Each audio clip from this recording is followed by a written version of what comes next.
President Mnangagwa was in Manica, Mozambique for the official commissioning of the 300 kilometers Machipanda railway line, which stretches from Beira Port to Machipanda border post.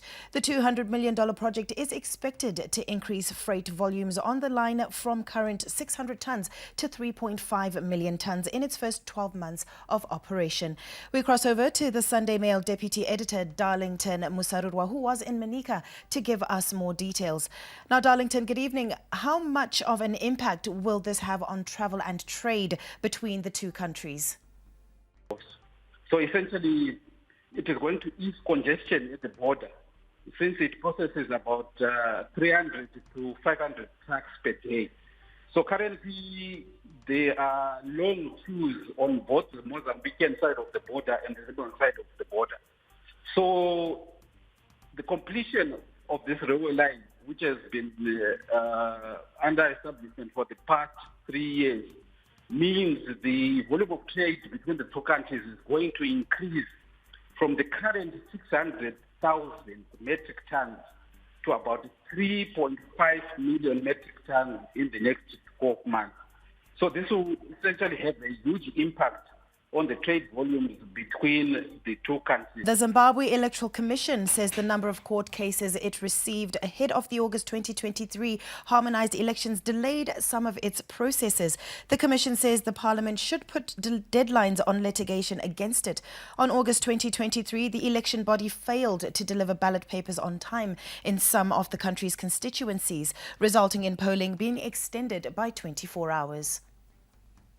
Entirely up to the political parties and individuals who participate in the electoral process.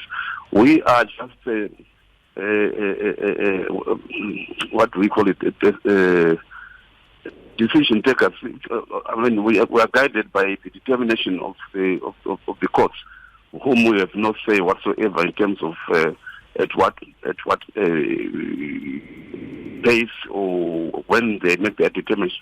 Zimbabwean health practitioners say they are ready to host the International Conference on AIDS and STIs in Africa. The country will host the scientific conference for the second time after hosting the same event in 2015. The conference will run from the 4th of December to the 9th under the theme AIDS is not over, address inequalities, accelerate inclusion and innovation. We get more in the following report.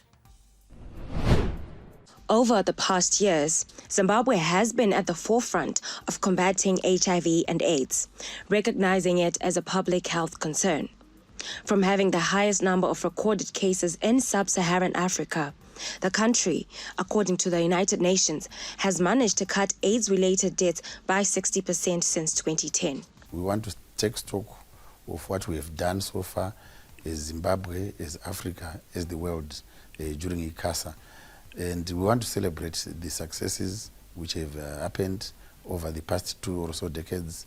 But we also want to now say what are we going to be doing as far as the last mile for ending AIDS as a public health threat. The Ministry of Industry and Commerce says the importation of fertilizer and cement has started to bear fruit as prices of the commodities have started to drop.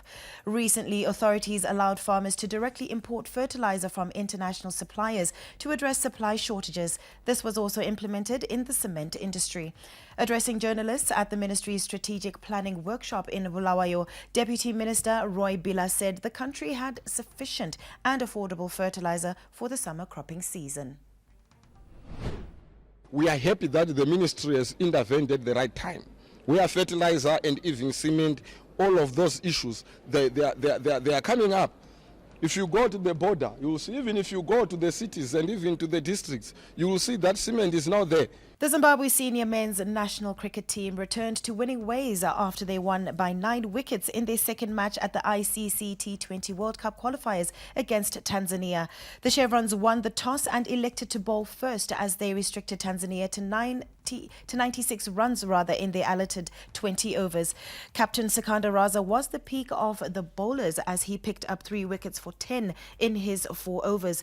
Innocent Kaya was dismissed for 21 runs before a solid partnership between Tadiwa Nashe Marumani and Sean Williams made sure that the Chevrons collected maximum points as they were unbeaten on 39 to 36 runs respectively.